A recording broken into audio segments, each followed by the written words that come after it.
जल्दी जल्दी कर, तुम लोगों के लिए क्या सारा दिन यहीं बैठा रहूंगा मैं, हैं?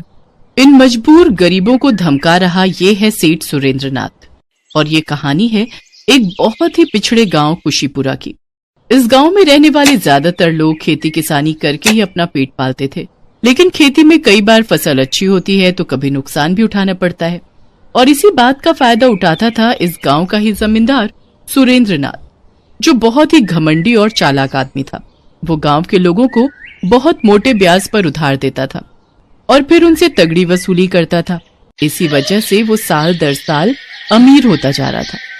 आज भी सुरेंद्रनाथ के बंगले पर उसके कर्जदार अपनी किश्त देने पहुंचे थे। तभी वहां से एक जवान लड़का अपनी बूढ़ी माँ के साथ गुजरा। यहाँ ये लाइन क्यों लगी है बेटा? पता नहीं माँ, आप यहीं रुको, मैं पता करके आता हूँ। हो सकता है कि कोई भंडारा लगा हो तो अपना भी खाने का कुछ इंतजाम हो जाए। हाँ देखना बेटा, बहुत भूख लगी है। संदीप और उसकी माँ ने 2 दिन से कुछ नहीं खाया था। वो दोनों बहुत ही गरीब थे। खाने की तलाश में भटकते हुए ही यहाँ पहुंचे थे। संदीप ने आगे बढ़कर लाइन में लगे एक आदमी से पूछा, यहाँ क्या बट रहा है भैया? बट रहा है? ये कहो कि क्या लुट रहा है? भैया हमारा तो सब कुछ लुट रहा है यहाँ। क्या मतलब? अरे वो कुर्सी पर बैठे आदमी को देख रहे हो? उसका नाम है सेठ सुरेंद्रनाथ। वो इस गांव का जमींदार है। हम सबने किसी न किसी वजह से उससे कर्जा लिया था भैया। किसी ने बीमारी के लिए तो किसी ने खेती के लिए।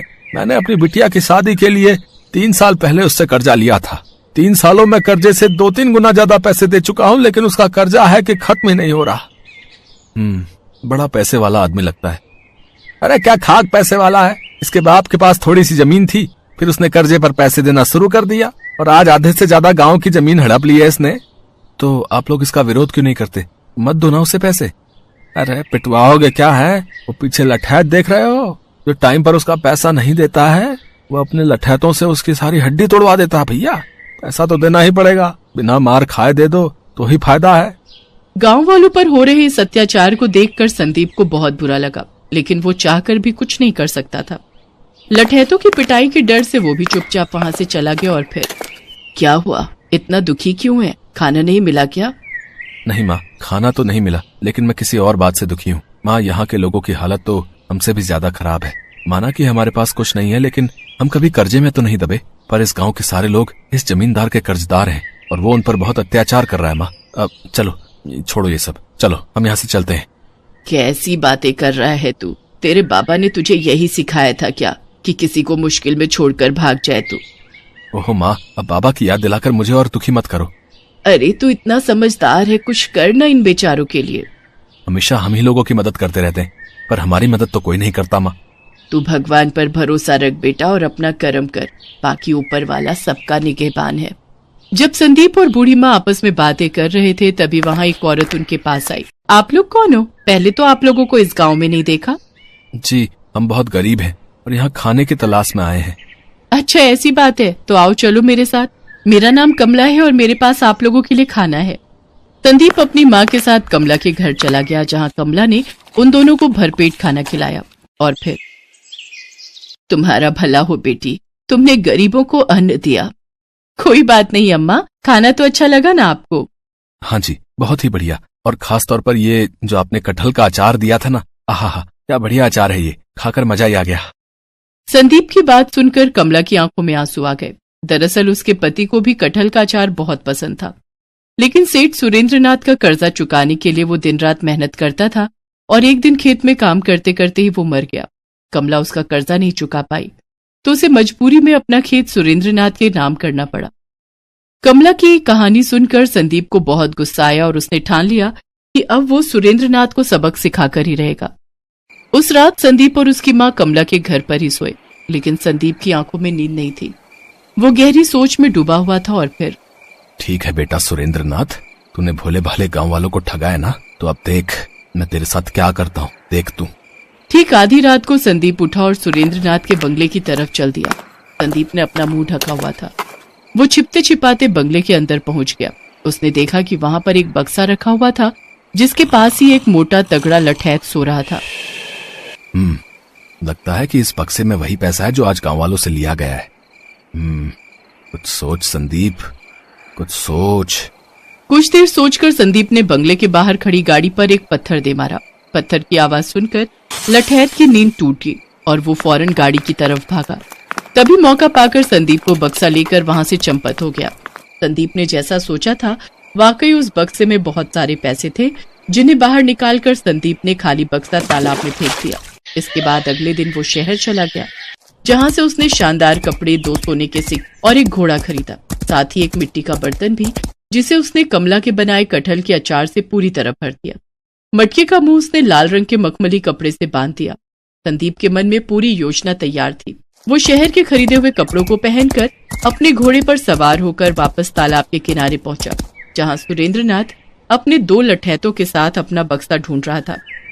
तभी संदीप ने सुरेंद्रनाथ को आवाज लगाई, जरा इधर आओ। अबे ये कौन है बे? देखने में तो कोई नौटंकी वाला लगता है। सुनता नहीं है क्या? जादूगर विश्व प्रताप को प्रणाम कर। अच्छा, तो आप जादूगर हैं? और नहीं तो क्या। अच्छा सुनो, हम हिमालय से मीलों का सफर तय करके अपने राज्य जा रहे हैं। बहुत थक गए हैं, हम स्नान करना चाहते हैं। ये तालाब हमें बहुत ही साफ और अच्छा लग रहा है। तुम एक काम करो, हमारे इस घोड़े को पकड़ो और इसका ख्याल रखना, ठीक है? हम बस कुछ ही क्षणों में स्नान करके आते हैं। और हाँ, ये लो। संदीप ने अपनी जेब से 2 सोने के सिक्के निकाले और सुरेंद्रनाथ की तरफ फेंक दिए। सोने के सिक्के देखकर सुरेंद्रनाथ की आंखें फटी की फटी रह गई। अब उसे यकीन हो गया था कि ये कोई छोटा मोटा आदमी नहीं है। जब संदीप तालाब से नहाकर लौटा, हम खुश हुए। लाओ, हमारा मटका हमें दे दो। जी ये लीजिए। वैसे इस मटके में ऐसा क्या है जो सिर्फ इसका ध्यान रखने के लिए आपने मुझे सोने के सिक्के दे दिए? क्यों, और सिक्के चाहिए क्या? नहीं, मैं तो बस ऐसे ही पूछ रहा था।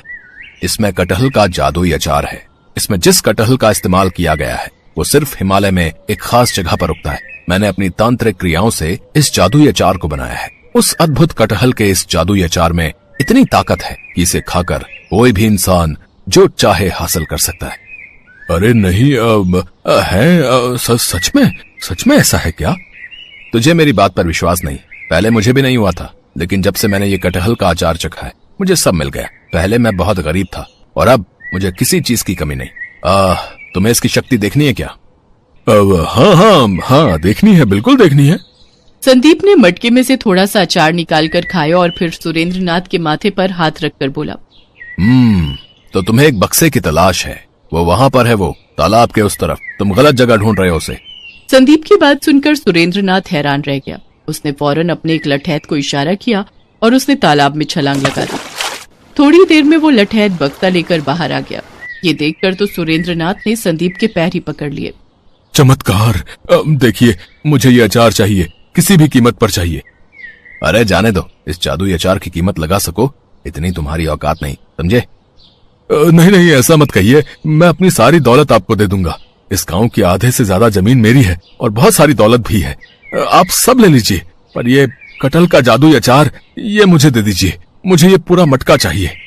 बस इसी का तो इंतजार था संदीप को। उसने सुरेंद्रनाथ की बात मान ली और कटहल के अचार से भरे उस मटके के बदले में उसने सुरेंद्रनाथ की सारी दौलत और जमीन उससे ले ली। उसने अचार से भरा मटका सुरेंद्रनाथ को देते हुए कहा, तुम अभी इस अचार का इस्तेमाल नहीं कर पाओगे। शिवरात्रि वाले दिन भगवान शिव की पूजा करके इस मटके को अपने सिर से लगाना और फिर तुम जो चाहोगे वो तुम मांग सकते हो। जी, आपका बहुत बहुत शुक्रिया। संदीप अपनी चाल चल चुका था और उसमें कामयाब भी हो चुका था, लेकिन इस सब के बाद भी उसके मन में लालच नहीं आया।